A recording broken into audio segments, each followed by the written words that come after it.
welcome to Geeks at the Movies. This is an editorial. Today we're talking about Man of Steel. Jake really likes Man of Steel. I saw it once a while ago. I thought it was decent, but recently I watched it again, and Jacob, you were correct. This is an excellent movie. Yes. Tell me why you like it. Because it's not the Superman that everyone knows. It's a really darker Superman movie. It goes into so many different themes about fatherhood, how he looks up to, and then how he looks up to his father, and how he is looked up. Spoilers. Okay, yes, spoilers. He looks to his father, both fathers that he has, and he's trying to take on both of those mantles because he's trying to be the watch over all of humanity now, because he realized that he has this power, and he goes into that too. Like he's kind of like this god on Earth, and he has to deal with these powers that he has now. And also the action scenes in this movie, they're fantastic. They're like nothing I'd never seen before I saw this movie.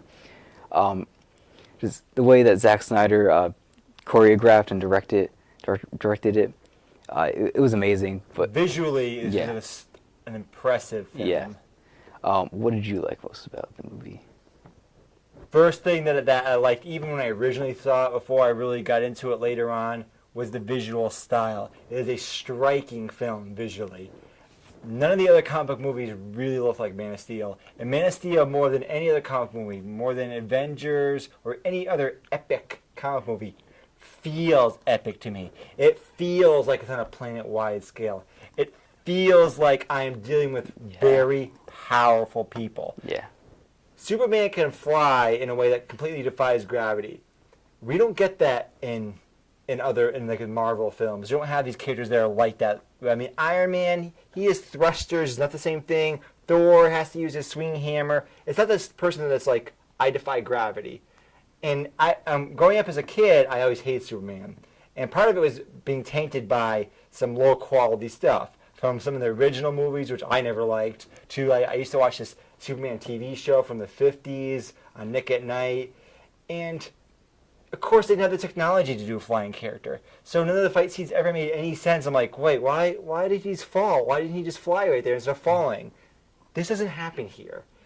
He uses his flight power, and it is astonishing. When he first actually flies, and they had the music, the score is great. Yeah. The score, everything is epic. It is the epicness of epic. Yeah. Right? Epic score, epic visual effects. The thing that I guess turned me off slightly when I first saw it is I thought things were a little flat or more wooden than I feel like they are now. I actually really thought that the character interactions were really good on the whole. The only thing I thought was wooden was Henry Cavill as Superman in relationship to the other people, to the military. Like when Superman proper is dealing with the military, or when he first meets the military. Don't mess with me, General. I'll give myself in. It's a little awkward. The way he acts around them is a little weird. Yeah. It feels a little stiff. Like he doesn't know how to be Superman. It reminds me of Nolan's Batman. Bruce Wayne was fantastic, perfect Bruce Wayne. Batman at times was a little bit off. Yeah. I liked him. He was great. Though the Nolan Batman films are the Batman films I always wanted. But there's some slight problems. Same here. This Superman film is a Superman film I always wanted. I never even knew what I wanted because I hate Superman. But he made me like Superman. But Superman as Superman is a little wooden at times. As Clark Kent, he is fantastic, though. Yeah. He is completely believable as Clark Kent. Henry Cavill's a good actor. You can see that when he's acting as Clark Kent. Right, when he's actually having emotions and being a real person. Yeah, I think in future films both the character and his acting will change, and he'll get better at it. But what I really liked about this movie was how he was learning how to be Superman when he was learning to fly. That was an amazing sequence. Fantastic. Yeah, and what made that sequence and like every sequence where he's flying looks so awesome was how they use a CGI cape. They didn't actually use a real cape in that movie. Every time you see a cape, it's CGI. Every time? I'm pretty sure every time, or at least when he's flying, that's not really there. I had no idea. And they didn't do that. That's good CGI. I didn't know that. And they didn't do that with Batman's cape too, because see, I did know that because I saw all those pictures that we talked about a few weeks ago. Yeah, he's wearing the things around his collar, and the cape's not actually there. But yeah, I really enjoyed this movie. I didn't really think that it was like my favorite comic book movie the first time that I saw it, but then seeing it like 5 more times now, it's I realized that it is in like my top 5 favorite comic book movies. It's really up there for me. I really enjoyed all the acting. Oh, here's another thing that when I first saw, I wasn't that into, and I'm not sure. It's weird. I think it was just because you watch things at different times in your life, and sometimes they don't click for you at different times. But I wasn't that into the Krypton stuff when I first watched it, but I found it much more appealing when I watched it recently. Yeah. Like I found it a lot of it actually really neat. Yeah. Like it was like real good world building. Yeah, Russell Crowe jumping on a dragon. Yeah. That was awesome. And I just like the Krypton technology, like when he's describing like what happened to Krypton in the world. Yeah. How everything has that like metal glow to it. It's not in Yeah. color. Yeah. I really liked that. I thought it looked cool, and I really liked the contrast that they did, that Zack Snyder set up in the beginning, where they show what's his name, Jor-El. What's Superman's father's name? Yeah, sure. They show him fighting in hand-to-hand combat, and right there fighting. It's whatever. It's a really cool contrast because they use the same fight style with Superman, right? Very basic puncher brawler style. But now it's suddenly with people that are gods. Yeah. So it's really cool to see that contrast. Yeah, that was. I think he set up some of that purposely, so you can see the contrast. How'd you like the flashback scenes in that movie?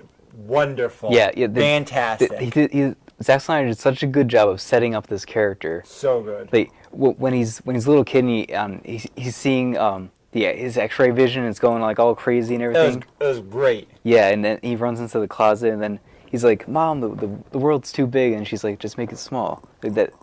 I believed it. That was the thing. I bought it all. I was like, okay, this makes sense to me. Yeah, it's such a good job of setting up this character, making it believable, like what he's going to, like how this character would actually be in a world like this. So the interactions with his parents were phenomenal throughout. Yeah. They were always good and always believable. Yeah. He's a lucky kid. He had Russell Crowe and what was the other guy? Kevin Costner. Yeah, Russell Crowe and Kevin Costner as his dads. So yeah, then and I really liked Mama Kent. I forget the actress's name, but I really liked her. And this is a small thing, but when Zod's people are at the farm and like he picks up the truck and like throws it at the house, I was glad the dog survived. The dog wasn't in the house. That was cool. But I'm always happy when the animal survives, just generically. Yeah, but this is another thing. This is the thing that a lot of people had a problem with, not so much me, but the destruction in the movie. Like that was awesome though when he grabs Zod and he's like punching him and they're flying. Oh, and messing with his mom. Yeah. And he's so pissed off. Yeah, but then he leads them right into the middle of Smallville, and then he just stays there. And then the plane coming by and just shooting up. Like, that didn't hit anyone. That's fine. No civilian casualties. The plane just crashes, explodes. There's no civilian casualties. Yeah. Everything. Get inside. Oh, and that was another part where I found where him and Superman was a little stiff. Get inside. It's not dangerous. Can you use your loud voice, Superman? Yeah. Get inside. It's not dangerous. What? Just Sit, close your door. You're all good. Yeah. Stay away from that IHOP where your friend was. Yeah. But yeah. Besides that, one scene I actually bought the whole destruction scene in Metropolis. Because that made sense, because it wasn't as wide as you would think it was. It was only a couple of blocks, really. Well, and also because it was more of a necessity at that point. Yeah. The scene with the Smallville, it's like you said, couldn't he have just moved him that way? Yeah, I know. Yeah. Why do you have to move him this way? Yeah, stay in the field, not go straight through the water tower. Yeah. We're gonna have a drought on our hands. Everyone's gonna die. Yeah. Besides that, I thought this movie was amazing. The action, like, even in that scene, the action was still incredible. Yeah. The scene where how they did super speed in this movie was awesome. How the female Kryptonian, how she did this zigzag super fast speed, took out 5 guys. What'd you think of the female Kryptonian? She was awesome. She was so badass, and so she was kind of she was more of Zod's muscle than Zod was, and same with that really big guy. She was the most powerful one in the movie besides Superman. A good death is its own reward. Yes, that was an awesome line. I loved how they did that. How they started their interaction off like that, and then they ended it like that. Evolution always wins. She is my favorite character in the movie. I love that female commander. Every line, she nailed it. She looked menacing. She looked badass. And I loved, again, Zack Snyder, this guy is a visual artiste. Yes. Because he chose this purposely when Superman is on that street in Smallville after Zod gets taken away. The tiny little woman with the cape and the big bruiser with the mask on. Right? The contrast was great. Great. And their fighting styles is a great visual contrast. Yeah. Because he was a bruiser, a slow bruiser. Yeah. Because even the planes come in and they shoot him, she zooms out of the way. Yeah. But he gets knocked over because he's this big bruiser. And there's a movie that Zack Snyder did called Sucker Punch. It's a pretty bad movie, but put it on mute, and it looks fantastic. It's awesome what he does visually in his movies. He understands the visuals. Because I found this movie, when I originally saw it, I wasn't so concerned about the characters, but I thought it was a good visual work. It was so impressive visually, I can overlook other flaws. Yeah, and to me, this movie didn't have that many flaws. No, it's quite good. I mean, sometimes I complain about the Superman being a little stiff. Sometimes some of the collateral damage was a little bizarre. Yeah. But that's common for comic book movies. This is one of those tropes. In comic book movies, shit's getting destroyed. Yeah. Hey, maybe in Batman vs Superman, they'll get out of Metropolis and Gotham City. They'll go somewhere else and but they're not going to. They're going to stay in Gotham City. Because they have to break stuff because it looks cooler. Yeah, it does. Anything else you want to say about Man of Steel? Just that I'm excited to see where this character is going to go. And by the way, there's a lot of references in this movie too. Remember when they're going out they're fighting out in space, and then you see the satellite it says Wayne Technologies on it, or with Wayne Enterprises. I didn't see that. You didn't see that, yeah. No. And there's 2 LexCorp references too. When there's stuff falling from the sky, you see the LexCorp building. Then you see a tanker truck with that logo on it too that Superman throws at Zod. There's a lot of references, and I think that was set up for the universe that they were building, that they're going to continue to build. That your final word, Jake? Yes, it is. Okay, folks, so go see Man of Steel. It's awesome. And check out Geeks at the Movies, all our stuff. Like and subscribe. Thanks for joining us.